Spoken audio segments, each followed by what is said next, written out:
Hello नमस्कार दोस्तों, SK global classes के यूट्यूब चैनल में आप लोग का बहुत बहुत स्वागत है। दोस्तों, आज का यह क्लास यूं कह लीजिए कि आप लोग के लिए बहुत ही स्पेशल होने वाला है, क्योंकि आज से आप लोग की एसएससी जीडी कांस्टेबल भर्ती परीक्षा, जिसका एग्जाम आप लोग को ये फरवरी और मार्च में होगा। तो जो ये परीक्षा होने वाली है उसके लिए आप लोग के लिए एकदम बिल्कुल संपूर्ण तैयारी जो है आप लोग को हमारे चैनल इसके ग्लोबल क्लासेस पर कराई जाएगी। और आज का यह क्लास आप लोग का जनरल नॉलेज एंड अवेयरनेस का जो सेक्शन है, जिससे 20 प्रश्न आप लोग को परीक्षाओं में पूछे जाएंगे जो कि 40 मार्क्स के होंगे। तो शानदार 20 प्रश्नों का सेट जो है लगातार आप लोग की परीक्षा तक चलते रहेगा। यानी कि आप लोग की परीक्षाएं 20 फरवरी से स्टार्ट है और 12 मार्च तक चलेगी। तो दोस्तों, आप लोग चैनल पर बने रहिए और चैनल को अभी सब्सक्राइब कर लीजिए, ताकि आप लोग को लगातार इस पर आप लोग को, चाहे वो मैथ हो, रीजनिंग हो या जीके जीएस हो, लगातार आप लोग को हिंदी इंग्लिश की भी क्लासें हमारे चैनल पर मिलते रहेगी। तो चलिए इन सबको अ, इन सबको देखते हुए आप लोग, चलिए हम लोग देखेंगे आज का पहला प्रैक्टिस सेट देखेंगे, यानी कि प्रैक्टिस सेट नंबर 1 देखेंगे, जिसमें जीके जीएस से हम लोग प्रश्न देखेंगे और जनरल अवेयरनेस से। तो पहला प्रश्न देखिए यहाँ पर है आप लोग के लिए।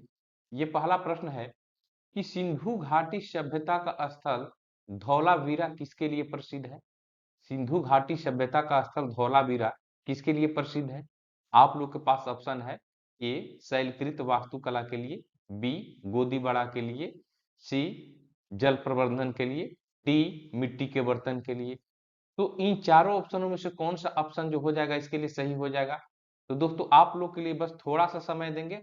आप लोग हमारे साथ साथ ही कमेंट बॉक्स में अपना जवाब देते चलिए और अंत में बताइए कि 20 प्रश्नों में से आप लोग का कितना सही हो रहा है। आप लोग के लिए बहुत ज्यादा समय परीक्षा के लिए बच नहीं गया है। ठीक है, आप लोग को इसी दिसंबर के लास्ट होते होते आप लोग का फॉर्म भरने का डेट समाप्त हो जाएगा और बहुत जल्द आप लोग की फरवरी मार्च में परीक्षाएं शुरुआत हो जाएगी। तो चलिए इस प्रश्न का उत्तर आप लोग कमेंट बॉक्स में बताइए क्या होगा।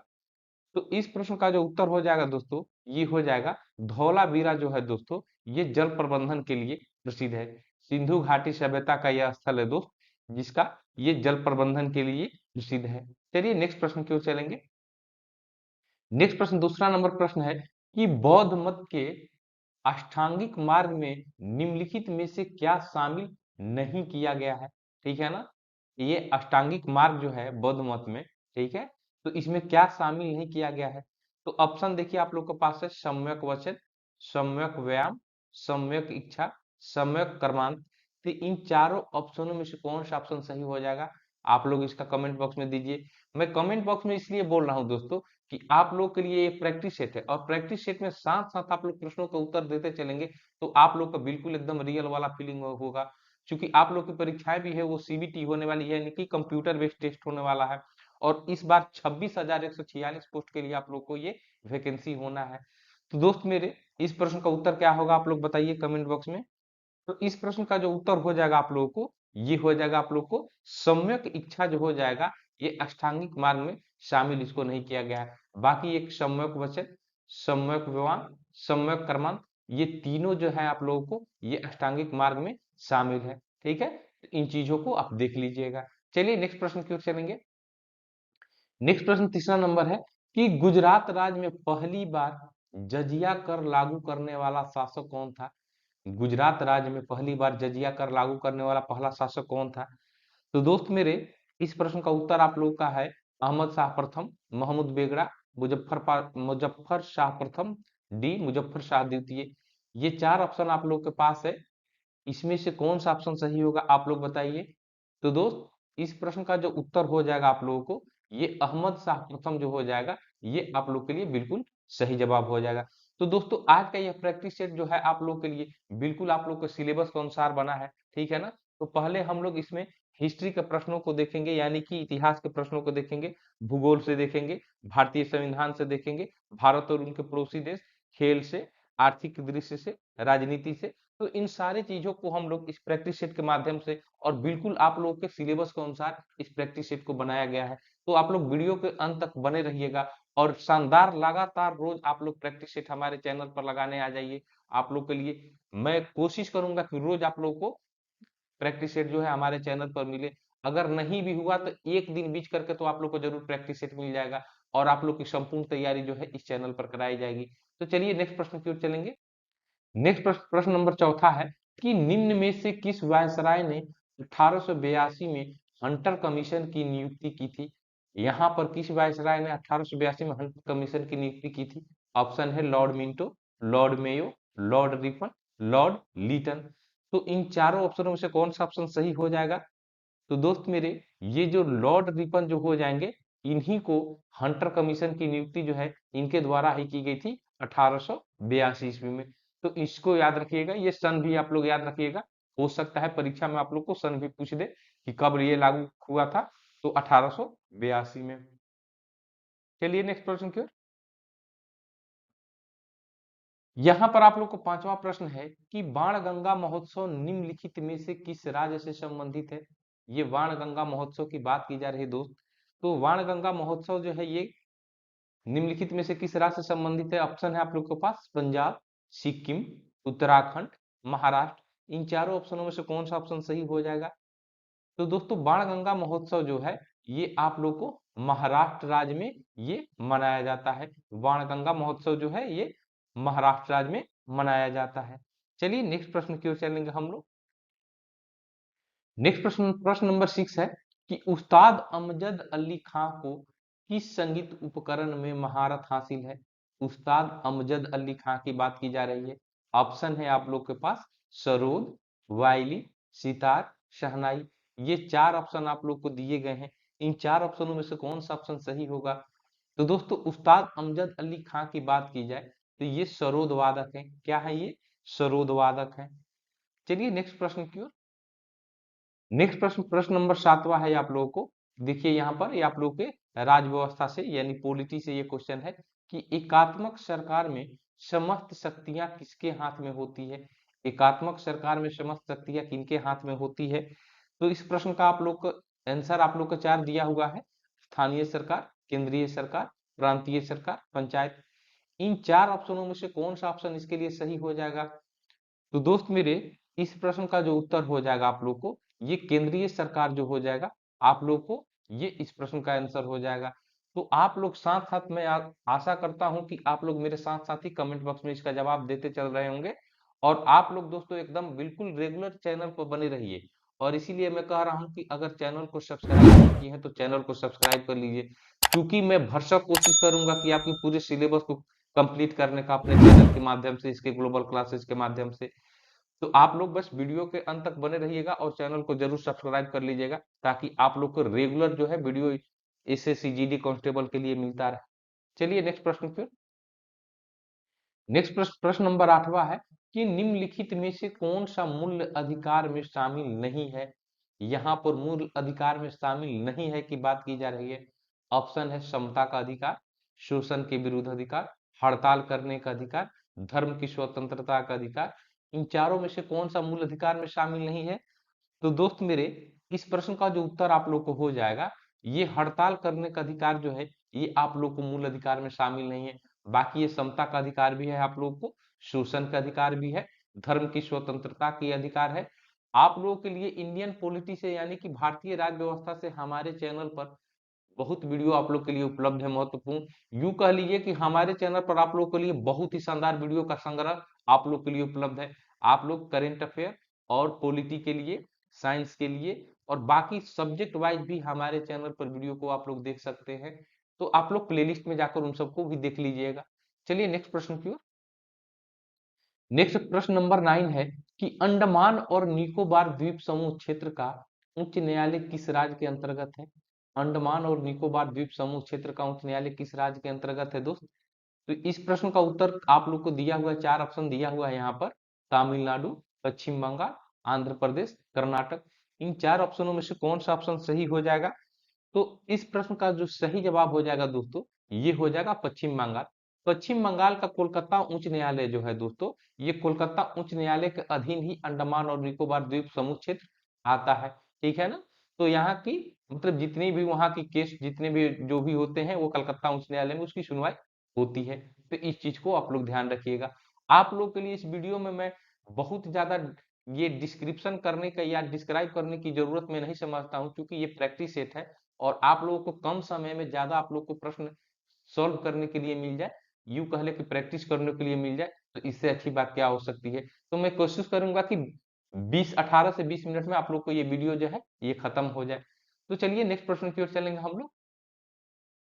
नेक्स्ट प्रश्न, प्रश्न नंबर 10वां है कि सूर्य से बढ़ती दूरी के अनुसार ग्रहों का निम्नलिखित में से कौन सा क्रम सही है।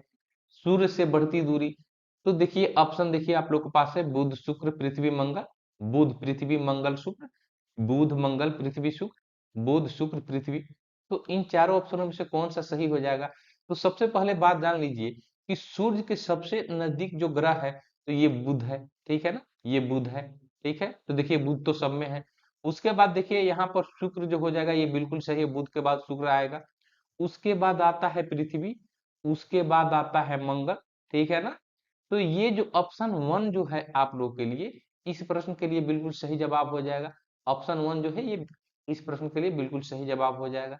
चलिए नेक्स्ट प्रश्न की ओर चलेंगे हम लोग। नेक्स्ट प्रश्न, प्रश्न नंबर 11 है आप लोग को कि एल नीनो प्रकट होता है, ये एक एल नीनो जो होता है ये कहाँ प्रकट होता है दोस्तों। ऑप्शन है आप लोग के पास अटलांटिक महासागर के ऊपर, हिंद महासागर के ऊपर, प्रशांत महासागर के ऊपर, भूमध्य सागर के ऊपर। तो इन चार ऑप्शनों में से कौन सा ऑप्शन सही हो जाएगा एल नीनो के संबंध में। तो एल नीनो की बात अगर की जाए तो ये जो हो जाएगा आप लोगों को ये शांत महासागर के, ये प्रशांत महासागर के ऊपर प्रकट होता है एल नीनो। जिसमें होता क्या है दोस्तों कि समुद्र की जो ये जब लहरें उठती है तो वहां का तापमान जो है दोस्तों, ये तापमान वहां का समुद्री जल का जो है थोड़ा सा बढ़ जाता है, वही एल नीनो की घटना होती है। तो खैर चलिए उतना ज्यादा डिस्क्रिप्शन या डिस्क्राइब करने की जरूरत नहीं है प्रैक्टिस सेट में। मैं आप लोग के लिए अगर कहिएगा तो उस तरह भी पढ़ाना आप लोग के लिए शुरुआत कर दूंगा। आप लोग कहिए कि नहीं सर पूरे समझा कर पढ़ाइए, तो थोड़ा सा देर लगेगा, लेकिन आप लोग जैसे कहिएगा वैसे आप लोग के लिए वीडियो में उपलब्ध करा दूंगा। लेकिन आप लोग के लिए लगातार प्रैक्टिस सेट मिलता रहेगा आप लोग की परीक्षा तक। चलिए नेक्स्ट प्रश्न की ओर चलेंगे। नेक्स्ट प्रश्न यहाँ पर देख लीजिए है, यहाँ पर 12वां नंबर प्रश्न है कि मलक्का जल डमरू मध्य किन दो भूभागों को अलग करता है। मलक्का जल डमरू मध्य किन दो भूभागों को अलग करता है। ऑप्शन है आप लोग के पास मलाया प्रायद्वीप तथा इंडोनेशिया का द्वीप सुमात्रा, बी है अफ्रीका तथा यूरोप, सी है भारत तथा श्रीलंका, डी है उत्तरी अमेरिका तथा दक्षिणी अमेरिका। तो इन चार ऑप्शनों में से कौन सा ऑप्शन आप लोग के लिए सही हो जाएगा। तो दोस्तों मलक्का जल डमरू मध्य की अगर बात की जाए तो ये जल डमरू मध्य ये ऑप्शन ए यानी कि मलय प्रायद्वीप और इंडोनेशिया का द्वीप सुमात्रा को, ठीक है ना, ये अलग करता है मलक्का जल डमरू मध्य, यानी मलय प्रायद्वीप और इंडोनेशिया का यह द्वीप एक सुमात्रा है, तो इसको अलग करता है, तो इसको ध्यान दीजिएगा। चलिए नेक्स्ट प्रश्न की ओर। नेक्स्ट प्रश्न नंबर 13 है आप लोग के लिए कि पश्चिमी घाट की सबसे ऊंची चोटी कौन सी है। ऑप्शन है बाबा बुदन गिरी, ऑप्शन सॉरी बाबा बुदन है यहाँ पर, बाबा बुदन की पहाड़ियां होती है, बी महेंद्रगिरी, सी अनाईमुड़ी, डी गोडा बेटा। तो ये चार ऑप्शन जो है आप लोग को, चार ऑप्शन में से कौन सा ऑप्शन जो हो जाएगा आप लोग के लिए सही हो जाएगा। ये पश्चिमी घाट की बात की जा रही है यहाँ पर। तो पश्चिमी घाट की बात की जाए तो सबसे ऊंची चोटी जो हो जाएगी पश्चिमी घाट के लिए ये अनाईमुड़ी जो हो जाएगी, ये सबसे ऊंची चोटी हो जाएगी पश्चिमी घाट का। चलिए नेक्स्ट प्रश्न की ओर चलेंगे हम लोग। नेक्स्ट प्रश्न देखिए यहाँ पर इकोनॉमिक्स यानी कि अर्थव्यवस्था से भी आप लोग के परीक्षा में प्रश्न पूछे जाते हैं, ये आप लोग को सिलेबस के अनुसार है। तो मैं बार बार कह रहा हूँ कि आप लोग के सिलेबस को ध्यान में रखते हुए इस प्रैक्टिस सेट को बनाया गया है। आप लोग चाहे तो अपना सिलेबस देख लीजिएगा, उसके बाद कहिएगा कि नहीं सर एकदम बिल्कुल प्रैक्टिस सेट जो है आपके द्वारा एकदम बिल्कुल सिलेबस के अनुसार बनाया गया है। तो ये प्रश्न देखिए यहाँ पर जो है कि किसी अर्थव्यवस्था में सामान्य मूल स्तर में निरंतर वृद्धि को क्या कहा जाता है। किसी अर्थव्यवस्था में सामान्य मूल स्तर में निरंतर वृद्धि को क्या कहा जाता है। ऑप्शन है विस्फीति, बी है मुद्रास्फीति, सी है मुद्रास्फीति जनित मंदी, डी है अपस्फीति। इन चार ऑप्शनों में से कौन सा ऑप्शन सही हो जाएगा। तो दोस्तों ये मुद्रास्फीति है ना, ये मुद्रास्फीति जो है आप लोग को बिल्कुल सही जवाब हो जाएगा इस प्रश्न के लिए। ठीक है, चलिए नेक्स्ट प्रश्न की ओर चलेंगे। नेक्स्ट प्रश्न 15 नंबर प्रश्न है कि राष्ट्रीय आय को कहा जाता है। राष्ट्रीय आय को क्या कहा जाता है दोस्त। ऑप्शन है आप लोग के पास कारक लागत पर सकल राष्ट्रीय उत्पाद यानी जीएनपी, बाजार लागत पर सकल राष्ट्रीय उत्पाद जीएनपी, यहाँ पर कारक लागत पर निवल राष्ट्रीय उत्पाद एनएनपी, बाजार लागत पर निवल राष्ट्रीय उत्पाद, एनएनपी। तो दोस्तों यह जो होता है ना, ये राष्ट्रीय आय को हम लोग NNP eight factor cost per इसको कहा जाता है, यानी कि ऑप्शन डी जो हो जाएगा ना, ये बाजार लागत पर निवल राष्ट्रीय उत्पाद को ही ये हम लोग राष्ट्रीय आय कहते हैं। चलिए नेक्स्ट प्रश्न की ओर चलेंगे। नेक्स्ट प्रश्न, प्रश्न नंबर 16 है कि सेल्यूलोज किस प्रकार के पोषक तत्वों का उदाहरण है। यहाँ पर सेल्यूलोज की बात की जा रही है। ऑप्शन है वसा का, कार्बोहाइड्रेट का, प्रोटीन का या विटामिन का। तो इन चार ऑप्शनों में से कौन सा ऑप्शन सही हो जाएगा सेल्यूलोज के लिए? तो सेल्यूलोज की अगर बात की जाए दोस्तों, तो यह जो हो जाएगा, ये कार्बोहाइड्रेट पोषक तत्वों का ये उदाहरण है सेल्यूलोज। चलिए नेक्स्ट प्रश्न की ओर चलेंगे हम लोग। नेक्स्ट प्रश्न, प्रश्न नंबर 17 है कि कौन सा एंजाइम प्रोटीन को परिवर्तित करता है? कौन सा एंजाइम प्रोटीन को परिवर्तित करता है? ऑप्शन है आप लोग के पास पेप्सिन, ट्रिप्सिन, इरेप्सिन, एन, ये एंट्रोकाइजेन, एंट्रोकाइनेज जो है, ये चार ऑप्शन आप लोग के पास है। तो आप लोग इसका जवाब कमेंट बॉक्स में दीजिए। आप लोग के लिए दोस्तों ये जो इतना शानदार आप लोग के लिए प्रैक्टिस सेट आ रहा है और लगातार मिलेगा, तो आप लोग अब अगर अभी तक चैनल को नहीं सब्सक्राइब किए हैं तो चैनल को सब्सक्राइब कर लीजिए। मैं इसलिए कह रहा हूं कि आज से लगातार आप लोग का प्रैक्टिस सेट का जो है हमारे चैनल पर शुरुआत हो गया है और लगातार आप लोग को मिलता रहेगा। और चैनल को अपने दोस्तों को भी शेयर करते रहिए और चैनल को लाइक भी कर दीजिए, ठीक है ना, वीडियो को लाइक कर दीजिए, क्योंकि आप लोग के लिए ही इतना मेहनत किया जा रहा है। चलिए इस प्रश्न का उत्तर जो है वो बताइए क्या हो जाएगा। तो इस प्रश्न का उत्तर हो जाएगा आप लोग को ट्रिप्सिन जो हो जाएगा, इस प्रश्न का बिल्कुल सही जवाब हो जाएगा। चलिए नेक्स्ट प्रश्न की ओर। नेक्स्ट प्रश्न नंबर 18 है कि पृथ्वी के किस बिंदु पर किसी वस्तु का भार अधिकतम होगा? पृथ्वी के किस बिंदु पर किसी वस्तु का भार अधिकतम होगा? ऑप्शन है आप लोग के पास उत्तरी ध्रुव, दक्षिणी ध्रुव, भूमध्य या विषुवत रेखा या सतह पर। तो कहां पर भार अधिकतम होगा दोस्तों? तो इस प्रश्न का जो है आप लोग जवाब जल्दी जल्दी बताइए कमेंट में। आप लोग लगातार जवाब कमेंट बॉक्स में देते रहिए और अंत में अपना मार्क्स जरूर बताइएगा कि आप लोगों ने 20 प्रश्नों में से कितना प्रश्न का सही जवाब दिया। इससे आप लोग का कितना तैयारी है ये भी पता चल जाएगा। तो इस प्रश्न का सही जवाब क्या हो जाएगा? इस प्रश्न का जो सही जवाब हो जाएगा, उत्तरी ध्रुव पर जो दोस्तों ये होता है वस्तु का अधिकतम भार जो है उत्तरी ध्रुव पर होता है पृथ्वी के। चलिए नेक्स्ट प्रश्न की ओर चलेंगे।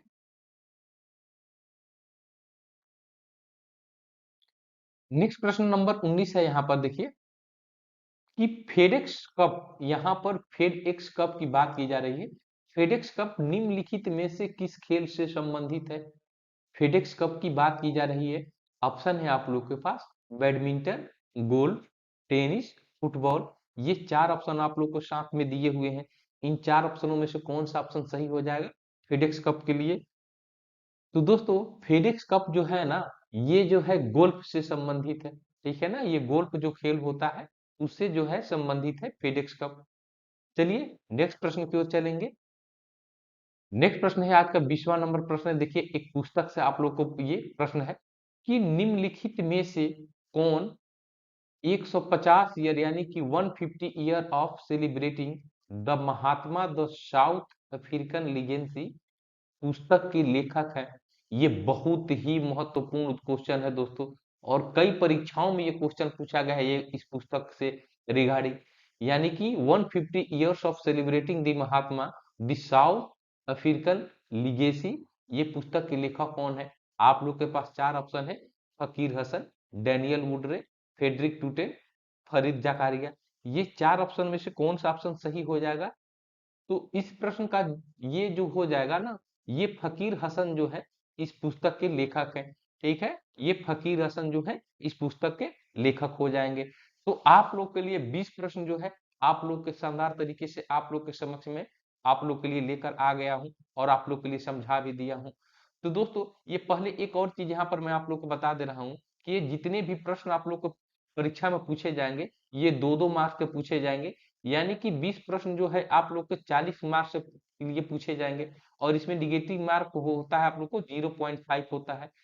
तो यानी कि चार प्रश्नों को गलती कर दीजिएगा तो एक सही वाला भी नंबर जो है वो कट जाएगा। तो आप लोग अच्छे से तैयारी करते रहिए और चैनल पर बने रहिए और अपने जो बुक जो है एनसीईआरटी आप लोग को जो लूसेंट होता है, चाहे जो भी स्टैंडर्ड बुक है, आप लोग उसको ध्यान से पढ़िए और प्रैक्टिस सेट लगाने यहाँ पर रोज आ जाइए इस चैनल पर। और आप लोग के लिए मैं होमवर्क प्रश्न जो है एक दे रहा हूँ, आप लोग होमवर्क प्रश्न को देख लीजिए। आप लोग के लिए क्या है,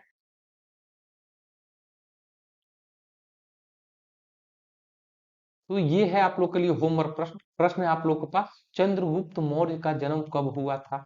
ऑप्शन है आप लोग के पास 340 ईस्वी पूर्व, बी 563 ईस्वी पूर्व, सी 189 ईस्वी पूर्व, डी 99 ईस्वी पूर्व। यानी 340 ईस्वी पूर्व, 563 ईस्वी पूर्व, 189 ईस्वी पूर्व, 99 ईस्वी पूर्व।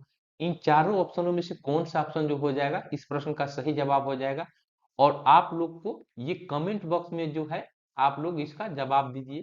ठीक है, इस प्रश्न का सही जवाब क्या होगा आप लोग कमेंट बॉक्स में दीजिए। और आप लोगों ने इन 20 प्रश्नों में से कितने प्रश्नों का सही जवाब दिया ये भी आप लोग कमेंट बॉक्स में शेयर कीजिए, ताकि मुझे भी पता चले कि आप लोग की तैयारी कैसे चल रही है। तो दोस्तों, आज के लिए बस इतना ही। एक और नया प्रैक्टिस सेट आप लोग के लिए शानदार लेकर आप लोग के समक्ष में उपस्थित हूँगा। तब तक के लिए मैं आप लोगों से आज के लिए विदा लेना चाहूंगा। और अंत में ये कहना चाहूंगा कि आप लोग अगर हमारे चैनल को अभी तक सब्सक्राइब नहीं किए हैं तो चैनल को कृपया सब्सक्राइब कर लीजिए, लाइक कर दीजिए और वीडियो को शेयर कर दीजिए। तो आज के लिए बस इतना ही। जय हिंद दोस्तों।